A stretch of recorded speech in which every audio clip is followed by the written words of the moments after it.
Hello everyone, I'm going to talk about dynamic node programming feature for the Xen hypervisor. Uh, Before we jump into what we can accomplish with the dynamic programming, I just wanted to talk about motivation behind it, like how we got the idea. So dynamic programming is basically used for FPGA since long time. Uh, FPGAs are basically semiconductor devices which can be reprogrammed to different applications even after manufacturing. And FPGA always has this flexibility to reprogram the region of the device during runtime. And this reconfiguration involve like we can reprogram basically, we can reconfigure CPUs or BRAMs, DSPs, and high-speed IOs and stuff. Now, this reconfiguration or reprogramming has its own benefit. It basically allows us to make more efficient use of hardware resource. We can keep the system running while we are making the other changes to separate part of hardware. And of course, it helps like reducing the power consumption. Few of these use are in data centers like Xilinx provide an LVO card, which is used in Azure Cloud for FPGA as a service. What this does is that we can reconfigure different parts of the card to support like different applications like machine learning, inference, video transcoding, uh, database search, and analytics. Second application is automotive, which I'm going to talk in the next slide. And the third is wired and wireless application, where basically network switch application can expand their capabilities by loading different traffic protocols on the demand. Let's take a little bit more about the automotive case. So for the automotive case, what we can do is that when we have a SoC, we can use the FPGA part of the SoC for like before we start the car, so we can use the SoC functionalities to take care of like functions like keyless entry and monitoring the vehicle and biometric identification. And once the vehicle is start and it's like exiting the parking lot and stuff, we can basically enable 360-degree views, surround camera, and other stuff. And once the vehicle reaches at a good speed, the same hardware can be used for a different like the lane departure warning and other like proximity detection for lidars and stuff. So the same component of hardware basically can support different applications. We don't need to because these are like mutually exclusive. We need to keep all of them running in the same time. We can just utilize the hardware as we need it. So how we do it, if we remove Xen from the picture, like how it's done in normal Linux boot. So it happens in two stages. And the first is that it loads the bit stream to the FPGA region. And second, it notifies the Linux kernel that, okay, there's a new device or there's a new part of the hardware which is available. And for removing, it's going to be pretty much similar. We again tell the FPGA region, or we just send the FPGA region to mark the region as gray box, which means there's no functionality. And we remove the device tree overlay from Linux tree. So the first step that is about like programming the FPGA, which is like bitstream loading. So how it happens is that the user level applications basically sends a bitstream that it want to program, and it goes to Linux. From Linux, it goes to ATF, and from ATF, given that it's a heterogeneous platform, so there is an FPGA and there is an basically ARM. So For FPGA part, it basically goes to IPI, and that goes to the FPGA region. Now, this is a blocking call, which means the user application basically waits for response from the the driver basically waits a response from ATF, and once it's done, it's going to do the next work. So the next part is that now the FPGA's program, we just like add overlay in the Linux tree, and we can probe the driver. Now, because the Xen environment has multiple VMs running at a time, and VMs can basically provide different functionalities for the system, we can utilize this dynamic programming features in the Xen hypervisor.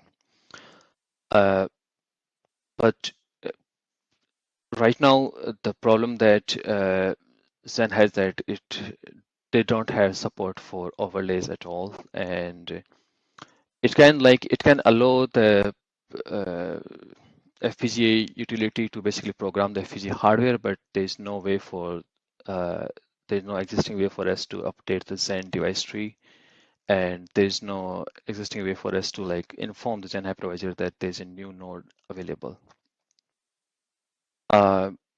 So and also the Lib FTT version which was existing was 1.40, which did not have support for overlay nodes. And last part is that again this same thing. What if we change the functionalities of hardware? How do we tell the hypervisor that okay, there are some nodes which are going away? So for as I talked in the last slide, for the bitstream loading part, it's pretty much similar, even though Xen is there because it's not going to block anything. The bitstream will go to FPGA, and FPGA region will get programmed. But when it comes to like Linux, basically probing the driver or bring up the driver related function, it's going to be a problem because the request needs to go through Xen EMI calls. And given that the Xen doesn't have the overlay information, this won't go through. So that's the thing that we are missing in the Xen hypervisor. So what we did, what are the changes that we made in Xen hypervisor to make it work? First, that in the device tree compiler, actually it's not part of Xen, it's a separate repo only. So the device tree compiler maintains the libftt, and there were like small changes in the FTT overlay. Those are already in the upstream branch. For the Xen, we updated libftt to 1.6.1. Actually, that patch is also in the Xen tree. Then we added new hypercall, and we added basically functionalities for how to parse the overlay and how to update the Xen device tree. And once we have the information about the new nodes, and we added the device tree, we updated the device tree. Sorry. So how we can like map the MMI or an interrupt to the required node. For the Xen tools, again to support this, we basically updated the Excel tool with the extra command name overlay. And for libxl, there's one more feature that we have added for DOM-U, because if you remember, DOM-U's Linux tree has a different p-handle IDs and stuff. Like if you talk about interrupt parent, those are not like standard interrupt parent IDs. They start with FT something address. So we have added some changes in libxl to basically auto-generate the device tree overlay, which is compatible for DOM-U. So how it works for DOM0, let's say you want to assign a new node to the DOM0, which is running. What we do is that we just do Excel overlay add and the overlay name, and this is the ID of DOM0. So the call goes from Excel to libxl to libxc, and then it makes an hypercall with the device tree overlay and which domain it want to assign and the overlay type, add or remove. For add, what we do is that we basically unflatten the overlay and we add that to DT host, because as we know the Xen has DT underscore host device tree, which is which basically used for all the mapping and stuff, and that's flattened. Sorry. And then the next part is that once we have added the node in DT underscore host, we need to map the IRQs to DOM0, and we need to map MIOs to DOM0. And the last part is that we are also keeping the track of all the nodes that we have added. So when we remove the nodes, we can also free the memories. For removing part, it's so right now the only constraint that we have put that we basically allow only the nodes which were added by the user. We do not allow like any random node to be removed. So we every time the remove request come, we check whether the node, of course, the node needs to be there, and does the node also exist in the system that we use to track the new nodes. Second is that whether the node is being used by any domain or not, and then if it's not being used by any domain, we just remove the IRX and we remove MIO mappings, and finally we remove the node entries from DT underscore host. Let me show you a quick demo about how to use this for DOM0. So in the demo,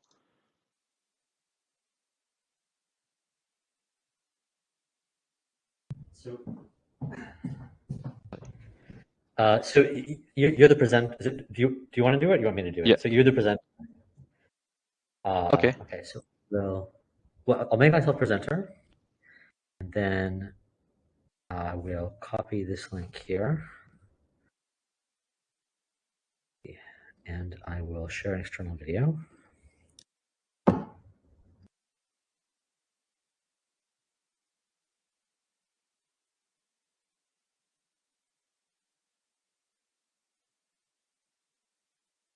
okay. So in the demo, what we are doing is we are just adding a Ethernet node. We are adding the Ethernet node in the Xen tree, which doesn't exist right now.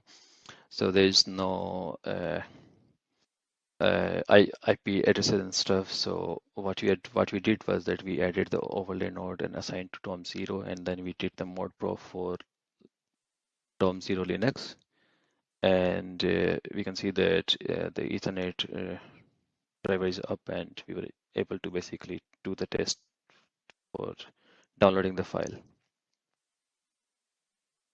So, oops.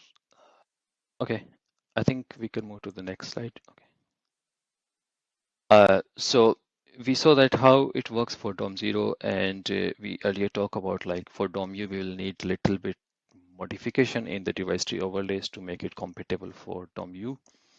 So for DOMU, we basically provide two modes. One of the mode is like expert mode, where we rely on the user that they will make the DTPO appropriate for DOMU guests. And so for the expert mode, it's going to work exactly the same as DOM0 case. We just do Excel overlay, add, and the name of DTPO and ID of the DOMU. For normal mode, it's going to be a bit different. So I'm going to talk about that in the slide after this. Okay, so expert node, as we talked earlier, for DOMU is going to be work pretty much same as DOM0. So it's exactly the same flow for the add. We are just going to add the tree, add the node in the tree, and map the IRQs and MMIOs. And for removing, we are going to do the same. For normal mode, because we are modifying the overlay in the libxl and we want to share it with DOMU, so we basically implemented a small protocol using XenStore to basically share the device tree overlay between DOM0 and DOMU. So what happens is that once when the Excel like when the part on the left side starts, everything else goes same as the like DOM 0 modes and DOM U expert mode.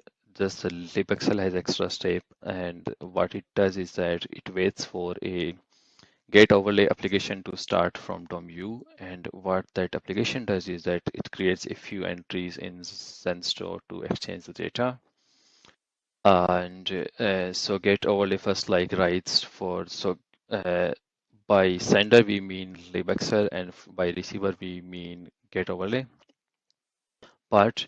So what it does is that it's write initial status to these, and once libxl gets the uh, uh, receiver status as ready, so what it does that it has information about the overlay, so it copies the size of the overlay here, and once the DOM-U get overlay knows how many bytes the overlay is going to be, it allocate the pages and it shares the page reference.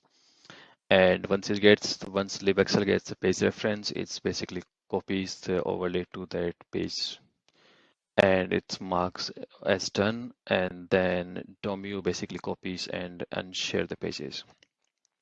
The last bottom three are pretty much applicable for FPGAs. Like FPGAs has overlay type, whether like you want to configure the hardware partially or you want to configure the hardware full. So for that, these options are basically being provided.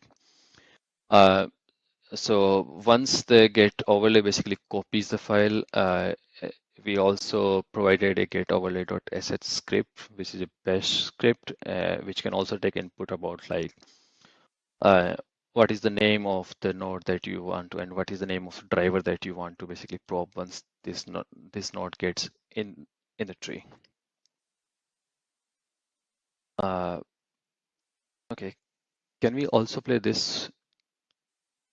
Sure, Vikram, we lost connection and dropped off, like, and basically couldn't hear your last slide. Would you mind going to the previous slide and just Sure, sure, going through it again?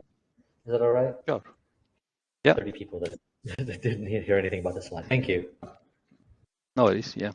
So in the DOM-U normal mode, lessons like almost everything works like same as it works for like DOM-U expert mode or DOM 0 mode.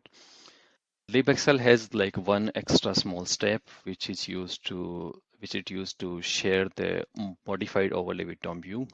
So what happens is that libxl basically waits for get overlay application in DOM-U to create a few entries in XenStore. So it creates these 8 entries in the XenStore, and it writes. So it writes as a receiver status as ready, and so in this case, the receiver is going to be DOM-U and sender is going to be libxl in DOM0. So what happens next is that libxl basically has information about the overlay, so it writes the size of the overlay here. Once the get overlay function knows the size of overlay, it allocates the page and writes the page reference. Once libxl knows the page reference, it copies that overlay to that particular page, and it marks it as done. And once get overlay knows the status is done, it copies the overlay and shares those pages. Other thing I was like talking about these 3 entries in the bottom. These are like pretty much specific to FPGAs, because FPGAs support like partial reconfiguration or full reconfiguration. So that's just like information about those. We also added a get overlay.sh script, which what this script does is that it can also take arguments like which drivers you want to probe and what is the name you want to assign to the overlay and stuff. So it can also like automatically probe the driver and get the system up. So Next one, this is like a demo. Basically, it's a next part of the previous demo. In the previous, if you remember, we assigned a node to DOM0. So now we are going to take away the node from DOM0, and we are going to assign the same node to DOM-U now.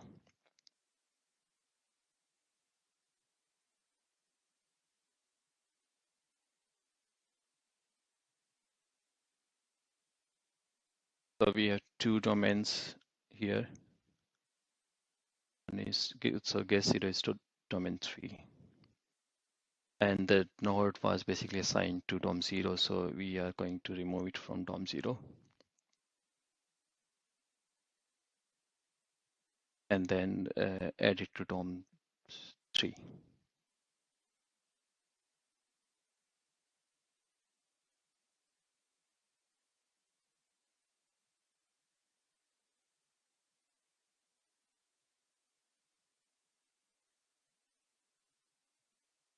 So here we have Ethernet underscore Linux underscore DOM-U.dtbo file, which is basically modified for DOM-U. And once we assign the resources to DOM-U, it's able to prop the driver, and it's also able to see the internet or like Ethernet driver. Okay. I think we can go to the next slide.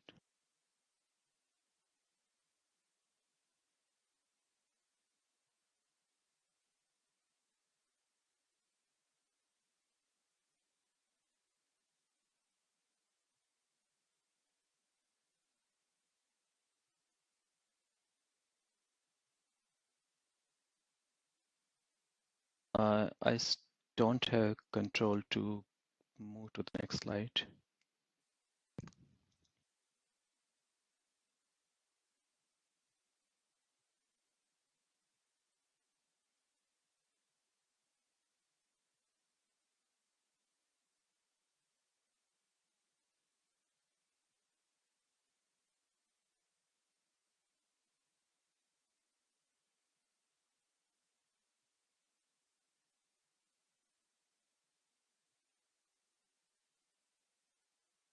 Hello.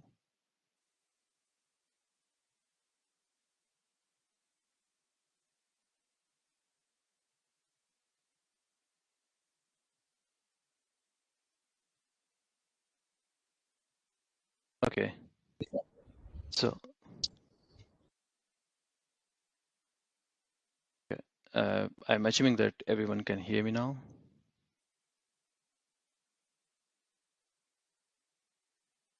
Yeah, we're back. So go ahead. Awesome.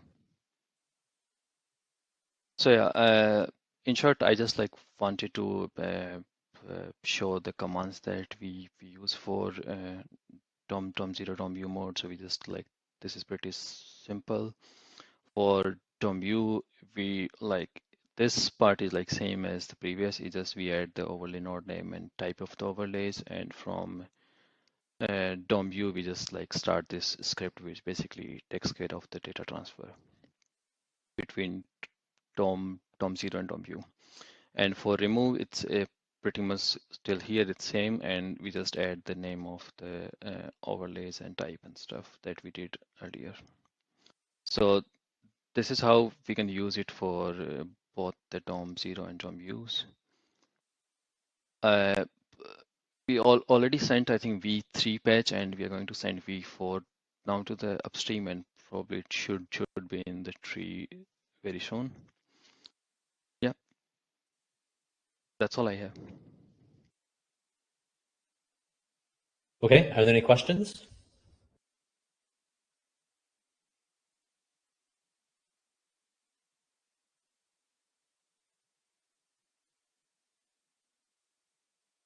No? Well, let's thank our speaker.